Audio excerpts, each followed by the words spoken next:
नमस्कार, आप देख रहे हैं वॉइस ऑफ पानीपत और मैं हूं आपके साथ कुलवंत सिंह। बड़ी खबर से इस समय आपको रूबरू करवाने जा रहे हैं। आप लोग ज़्यादा से ज़्यादा जुड़िए वॉइस ऑफ पानीपत के साथ। इस समय की बड़ी खबर जो आ रही है उसके बारे में आपको सूचना देने के लिए हम लोग लाइव हुए हैं। अभी दो शख्स आप स्क्रीन पर देख रहे हैं, इसके बारे में भी आपको बताएंगे। लेकिन बड़ी सूचना भी जो हमारे पास ये आ रही है कि पानीपत में पहली कोरोना पॉजिटिव के जो मरीज़ है उसकी मौत हुई है। पहली मौत जो है पानीपत में कल हुई है। उसका टेस्ट लिया गया था मरने के बाद। अब आज थोड़ी देर पहले उसकी रिपोर्ट आई है, उसकी मौत हो चुकी है। अभी जो डॉक्टर की टीम बता रही है कि वो कोरोना पॉजिटिव था, उसकी मौत हो चुकी है। जब वो लड़के की डेथ हुई उसके बाद उसका जो कोरोना का टेस्ट लिया गया था, आफ्टर डेथ उसका टेस्ट लिया गया था, तो अभी जो रिपोर्ट आई है वो पॉजिटिव आई है। यानी कि ये पानीपत में पहली मौत जो है कोरोना पॉजिटिव की सामने आया है। खबर को ज़्यादा से ज़्यादा शेयर करें क्योंकि अभी खतरा टला नहीं है। जैसे ही बाज़ार खुलने शुरू हुए उसके बाद आंकड़ा जो है एकदम बढ़ता चला गया।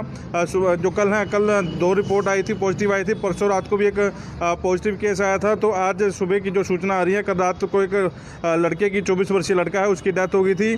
अभी जो थोड़ी देर पहले डॉक्टरों से रिपोर्ट आई है उसमें वो पॉजिटिव पाया गया है। अभी जो सूचना हमारे पास आ रही है वो दिल्ली में कोई काम करता था, दिल्ली से ही उसको वायरस ने घेरा था। पानीपत में जैसे ही आया तो थोड़ी देर पहले उसकी डेथ हो गई देर रात। डेथ कैसे हुई ये भी आपको थोड़ा सा बताएंगे, थोड़ा सा समझाएंगे। आप वॉइस ऑफ पानीपत के साथ जुड़े रहिए क्योंकि एक्सक्लूसिव जो विजुअल है हम लोग थोड़ी देर पहले बाद आपको 2 घंटे बाद आपको टीवी स्क्रीन पर, आपकी स्क्रीन पर दिखाएंगे। जो एक्सक्लूसिव विजुअल थे उस समय के क्या माहौल थे, कैसे उस बॉडी को पैक किया गया, कैसे उस बॉडी को जलाया गया, वो थोड़ी देर बाद आपको एक्सक्लूसिव विजुअल दिखाएंगे। लेकिन इन 2 शख्स से जिनसे मिलवाने जा रहा हूँ, इन दोनों ने कल बॉडी का संस्कार किया था। मेरे साथ देख सकते हैं चमन गुलाटी जन सेवा दल से हैं और कपिल मल्होत्रा जन सेवा दल से हैं, जिन्होंने उस बॉडी का संस्कार किया है। तो कैसे संस्कार किया वो इनसे बातचीत करते हैं। लेकिन बड़ी खबर फिर आपको बता दें कि पहली मौत जो है पानीपत में कोरोना पॉजिटिव की सामने आई है। दीनानाथ कॉलोनी का यह मामला बताया जा रहा है और 24 वर्षीय युवक, जो अभी सूचना आ रही है 24 वर्षीय युवक था वो। अभी इन लोगों को कल बुलाया गया, प्रशासन ने बुलाया, तो इन लोगों ने बॉडी का संस्कार किया था। कल उसका जो टेस्ट था वो लिया गया था मरने के बाद, उसकी रिपोर्ट अभी आई है। इनसे ही बातचीत करते हैं। गुलाटी साहब, कैसे सूचना मिली थी और कैसे संस्कार किया? नगर निगम से विक्रम जी की सूचना आई थी कि एक कोरोना की डेड बॉडी है, क्या आप उसका संस्कार करेंगे? तो कपिल जी ने मुझे फ़ोन किया था। मैंने कहा हम दोनों बिल्कुल तैयार हैं। दीनानाथ कॉलोनी की ये खबर है। लगभग हम 12 बजे दीनानाथ कॉलोनी में पहुँचे हैं। वहाँ जाकर देखा है कि एक बुजुर्ग माता अकेली गली में बैठी है और उसके पोते की जो मृत्यु हो चुकी है वो कमरे के अंदर पड़ा हुआ है और सब गली के अंदर सभी छतों के ऊपर खड़े हुए देख रहे हैं। 1 घंटा लगभग हमें भी वहाँ इंतज़ार करनी पड़ी है। तो डॉक्टर साहब की टीम वहाँ पर आई है और वो सुबह सैंपल लेके गए थे। उसके बाद उसकी पैकिंग करने के बाद जब हम उस डेड बॉडी को शिवपुरी तक आई है वो, तो पहले हमने गली मोहल्ले वालों से सबसे पूछा भी, कोई भी उसके नज़दीक नहीं जाता। और उसकी मदर की लड़के जो दीपक है जिसकी मृत्यु है, उसकी माँ लगभग 7 वर्ष पहले मृत्यु हो चुकी थी। उसकी 2 बहनें हैं, एक भाई है। और जो पिताजी है उनका वो गाड़ी चलाता और वो बहुत दूर जा चुका है। तो माता से हमने पूछा कि आपने इसका संस्कार के लिए किसको बोला? कहते हैं मेरे पास कोई आ ही नहीं रहा। मैंने इनको संदेशा दे दिया, एक बार पुलिस आई है, एक बार डॉक्टर आए हैं, मगर अब उसके बाद कुछ नहीं है। मुझे नहीं पता किसका। वो रो भी रही है, आंखों में इतने आंसू भरे हुए हैं, कह रही है मुझे नहीं मालूम होगा क्या इसका। तो जब इसे शिवपुरी में, वहाँ पर 2 नहर वाली शिवपुरी में लेकर गए हैं, तो उसे हम अंदर उस दृश्य को देखकर, पहले तो गली वाले दृश्य को देखकर हमारी भी आंखों में आंसू आ गए कि क्या अमेरिका, चाइना में हम सुनते थे कि इतनी मृत्यु होने के बाद डेड बॉडी के पास कोई नहीं जाता, यहाँ तो एक ही डेड बॉडी जो पहली पानीपत में मृत्यु हुई है उसके नज़दीक भी नहीं कोई जा रहा। तो अगर 5, 7, 10 हो गई तो उनका संस्कार कैसे होगा? तो हमारी जन सेवा दल की टीम हमेशा इस सेवा के लिए तैयार होती है। वहाँ मेरे साथ मेरे मित्र कपिल मल्होत्रा जी भी गए। वहाँ हमने डेड बॉडी को, और शिवपुरी के 2 सेवादारों, जो हमने भी किट डाली है उन्होंने भी किट डाली है, अपना भी बचाव करते हुए उसका हमने संस्कार विधि पूर्वक किया है। और इस दृश्य को देखकर मन में बहुत आंसू आते हैं। अगर इस कोरोना के डर, पहले तो किसी को पता नहीं था कि अभी ये कोरोना से डेथ है या कैसे है। अगर कोरोना से होगी तो मेरे हिसाब से तो उसके नज़दीक बिल्कुल भी कोई नहीं आएगा। तो ये बहुत ही अचंभे की, हादसा की बात है। और हम भगवान से प्रार्थना करते हैं कि इस महामारी को भी दूर करे और जो ये मृत्यु का समय जितना हो सके एक दूसरे का साथ दें। उसे छोड़ के मत भागें। ऐसा नहीं कि इसका कोई इलाज नहीं है, सब कुछ इलाज भी है। आप अपने घरों में भी रहें और बचाव भी करें। और कोई सेवा कार्य अगर जन सेवा दल के लिए हो तो हम तैयार खड़े हैं, जहाँ भी हमारी ज़रूरत हो हम वहाँ पर पहुँचेंगे। अभी जब आप किसी मोबाइल पर कॉल करते हैं तो एक रिंगटोन आपको सुनाई देती है कि बीमार से घृणा ना करो, बीमारी से घृणा करो। ऐसे ही कल वाक़या देखने को मिला कि जब उस बच्चे की मौत हो गई थी, आसपास में छतों पर लोग देख रहे थे, ना कि उन्होंने पुलिस को सूचना दी, स्वास्थ्य विभाग को सूचना दी। तो ऐसे जो केस हैं, ज़रूरी नहीं कि हर आम आदमी में ना हो, हर आदमी के साथ ऐसी हो सकता है। तो आप ऐसा घृणा नहीं करना चाहिए, क्योंकि कोरोना को हम और आप लोगों ने मिलकर हराना है। कपिल मल्होत्रा है हमारे साथ है। मल्होत्रा जी, कहाँ से आया था इसको और क्या दिक्कत थी, कैसे मौत हुई थी जब कल पता लगा? ऐसे मेरे पास कमिश्नर साहब के पीए का फ़ोन आया था, अभी एक कोरोना की डेड बॉडी पड़ी है, आप उसका संस्कार कर देंगे? मैं कहा जी कर देंगे। उसी टाइम मैंने गुलाटी साहब को फ़ोन करा, भी ऐसे कोरोना की डेड बॉडी आई है दीनानाथ कॉलोनी में, हम उसका संस्कार कर देंगे। कह रहे हम चलते हैं। फिर हमने सिविल हॉस्पिटल से किट उठाई, पूरा अपना सामान सब साथ लेके गए। तो हम वहाँ पे दीनानाथ कॉलोनी में 11 साढ़े 11 बजे वहाँ पहुँच गए। वहाँ पे हमने देखा कि उस लड़के की दादी जो है इतना रो रही थी कि भी मेरे पोते को यहाँ संस्कार करने के लिए कोई नहीं आ रहा। सारे मोहल्ले वाले ऊपर छत पे चढ़ के देख रहे हैं, कोई आगे आदमी नहीं आ रहा। 40 साल से वो औरत वहाँ रह रही है।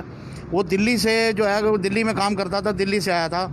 उसको कुछ दिन पहले कुत्ते ने काटा था। वो कुत्ते के काटने करने के चक्कर में उसने क्या हुआ, वो उसको ये दिक्कत हो रही थी कि उसको काटने का चक्कर लग रहा था। उसने साथ वाली पड़ोस वाली को लेडीज़ को चक मारा। रात को चक मारते ही वैसे ही वो गिर गया। रात को 8 बजे का वो बंदा पड़ा। सुबह 18 घंटे के बाद हमने उसकी डेड बॉडी जब उठाई तो फिर हम उसको संस्कार के लिए 2 नहरों वाली शिवपुरी में ले गए। तुम्हारा डॉक्टरों की टीम, नगर निगम की टीम, जैसा कि कह रहे थे, पूरे टीम के बीच में जो है संस्कार किया जाएगा। आप था ठीक हो टीम वहाँ पे? वहाँ टीम थी, मतलब डॉक्टर भी थे वहाँ पे, निगम की टीम भी थी, मगर उनके अंदर कोई बंदा नहीं था। हम गुलाटी साहब थे, मैं था और 2 शिवपुरी के बंदे थे, जिन्होंने हमने चारों ने अपने किटें डाल रखी थी। तो गुलाटी साहब ऐसे बीच में जाते उसके बाद फिर अपना भी टेस्ट उस कराया, क्योंकि उस समय तो आपको पता ही नहीं था कि ऐसा पॉजिटिव केस भी जो है सामने आ जाएगा। तो वैसे अब हम टेस्ट भी कराएंगे। ऐसा नहीं है कि ये सेवा का कार्य हमारा रोज़ ही, हम संस्कार भी रोज़ ही करते हैं। लगभग मेरे को जब 13-17 का एक पहले केस आया था, तभी भी डॉक्टर साहब ने मुझे राय दी थी। उन्होंने मुझे जो मेडिसिन दी है वो मेडिसिन मैं आज भी खा रहा हूँ, मगर अभी तक कोई ऐसी दिक्कत नहीं है। बाकी हम टेस्ट की ज़रूरत होगी तो टेस्ट भी ज़रूर कराएंगे। क्योंकि आप संस्कार करते हैं लवारिस लाशों का, वो कुछ और सिस्टम था, अब कुछ और सिस्टम चलने लग गया। जैसा कि अब इसकी रिपोर्ट आ गई कि ये पॉजिटिव निकला, तो कहीं ना कहीं दिक्कत भय तो रहता है ये चीज़। हाँ बिल्कुल, हम अपना टेस्ट ज़रूर कराएंगे अपना भी। और लोगों से क्या अपील करना चाहेंगे? जैसा कि बता रहे हैं कि मोहल्ले के ऊपर छत में लोग इकट्ठे होकर तमाशा देख रहे हैं, और ये फ़ोन हमारे पास भी कई बार आते हैं कि सील नहीं किया, सैनिटाइज नहीं किया गया। उस बंदे के, उसके परिवार को घृणा की नज़र से लोग देखना शुरू कर देते हैं कि पता नहीं क्या दिक्कत होगी, क्या नहीं। तो ऐसे में लोगों को थोड़ा संयम रखना चाहिए। आज हम देखते हैं अगर किसी के घर में कोरोना हो जाता है, जो अंदर हॉस्पिटल में है, उसके परिवार से भी कोई बात नहीं करना चाहता, मगर ऐसा नहीं होना चाहिए। इसका इलाज है, कोई ऐसी ज़रूरत नहीं है कि आप उससे इतनी घृणा करेंगे कि वो आपके अंदर, आप उसके नज़दीक भी जाएंगे तो आपको कोरोना आ जाएगा। ऐसा कुछ नहीं है। थोड़ा डिस्टेंस, दूरी ज़रूर बना के रखें और आप अपने घरों में भी रहें। हम ये नहीं कहते कि जितना हो सके इसका इलाज है, आप इतना नहीं घबराएं कि अगर हम उसके से बात करेंगे कि हमें भी कोरोना हो जाएगा, ऐसा कोई बात नहीं है। आप क्या कहना चाहें, लोगों से क्या अपील करना चाहेंगे? लोगों से ये अपील करना चाहता है भी इस बीमारी को देख के ज़्यादा घबराए ना। इस चीज़ का, हर चीज़ का इलाज है, हर चीज़ की दवाइयाँ हैं, हर चीज़ का सिस्टम है, उससे कोई घबराने वाली कोई बात नहीं है। तो खबर को ज़्यादा से ज़्यादा शेयर करें। खतरा अभी टला नहीं है। आप रोड के ऊपर सैकड़ों की संख्या में आज सवेरे से दिख रहे हैं, लेकिन कोरोना की पहली मौत जो है पानीपत में हुई है। किस किस के संपर्क में वो लड़का आया था उसकी डिटेल जो है खंगाली जा रही है। दीनानाथ कॉलोनी का ये मामला बताया जा रहा है। 24 वर्षीय का दीपक नाम का ये युवक है, दिल्ली में काम करता था, पानीपत में आया था, कुत्ते ने उसे काटा था, रेबीज़ की उसको दिक्कत हो रही थी। कल शाम को उसकी जो है डेथ हुई है, जैसा कि ये बता रहे हैं। आफ्टर डेथ उसका टेस्ट लिया गया है, जो थोड़ी देर पहले रिपोर्ट आई है वो पॉजिटिव जो निकली है। तो आपसे फिर अपील की जाती है कि घृणा ना करें, उस परिवार से घृणा को ना देखें, घृणा की नज़र से, क्योंकि पानीपत के सराउंडिंग एरिया में जहाँ जहाँ भी कोरोना के पॉजिटिव केस मिले हैं, उस परिवार को भी आप लोग घृणा की नज़र से देखना शुरू हो जाता है। ये दिक्कतें पत्रकारों के साथ भी आई थी कि जब ये बातें पता चलेगी पत्रकारों को कोरोना जो है पॉजिटिव है, उसके बाद पत्रकारों के साथ भी ऐसा बिहेव किया जाने लगा। लेकिन आप लोग ऐसा ना करें, क्योंकि ये कोरोना जो है ना तो जात पात, ना रंग, ना भेद देख कर आता है। किसी को भी हो सकता है, आपको भी हो सकता है, हमें भी हो सकता है, लेकिन संयम बनाकर रखना चलेगा। एक दूसरे की मदद करनी पड़ेगी। उस परिवार के साथ आप खड़े हों, उस परिवार के साथ, क्योंकि संतावना देना और संयम रखना आप लोगों ने ये सीखना पड़ेगा। क्योंकि ये बीमारी जो है ऐसा नहीं है कि कल ये ख़त्म हो जाएगी, ये हमारे जीवन का एक अंग बन गई है। जैसे चिकनगुनिया या और बीमारियां हैं, ऐसी हमारा अभिन्न अंग बन गई है। तो आप लोग पाप से घृणा करें, पापी से नहीं। तो ये ऐसा कुछ आप लोग चैन चलाएंगे तो शायद हम लोग एक दूसरे से नफरत ना करें, क्योंकि ये बीमारी ऐसी फैलनी शुरू होगी। हम लोग एक दूसरे को देखना भी पसंद नहीं करते, एक दूसरे के घर जाना भी पसंद नहीं करते, एक दूसरे की गली में जाना पसंद नहीं करता है। ऐसा नहीं है कि कोरोना का इलाज नहीं है, कोरोना का इलाज जो है चल रहा है। कई पेशेंट आपने देखे भी हैं, इस बीमारी से ठीक होते भी नज़र आए हैं। आप लोग परिवार को साथ रहें, क्योंकि आप भी उसी दायरे में आते हैं। क्योंकि सिम्टम नहीं पता लग रहे, पहले तो खांसी से पता लग जाता था कि इस व्यक्ति को कोरोना है, लेकिन अब साइलेंट अटैक जो है कोरोना का आ रहा है। तो खबर को ज़्यादा से ज़्यादा शेयर करो और वॉइस ऑफ पानीपत के साथ आप जुड़े रहिए। थोड़ी देर बाद हम आपको एक्सक्लूसिव विजुअल कल के दिखाएंगे, कैसे उसका जो है संस्कार किया गया, वो बॉडी कहाँ से उठाई गई, कैसे उसको पैक किया गया, वो थोड़ी देर बाद हम आपको विजुअल दिखाएंगे। फिलहाल आप वॉइस ऑफ पानीपत के साथ बने रहे। कैमरामैन आयुष गुप्ता के साथ कुलवंत सिंह। हमारे पास भी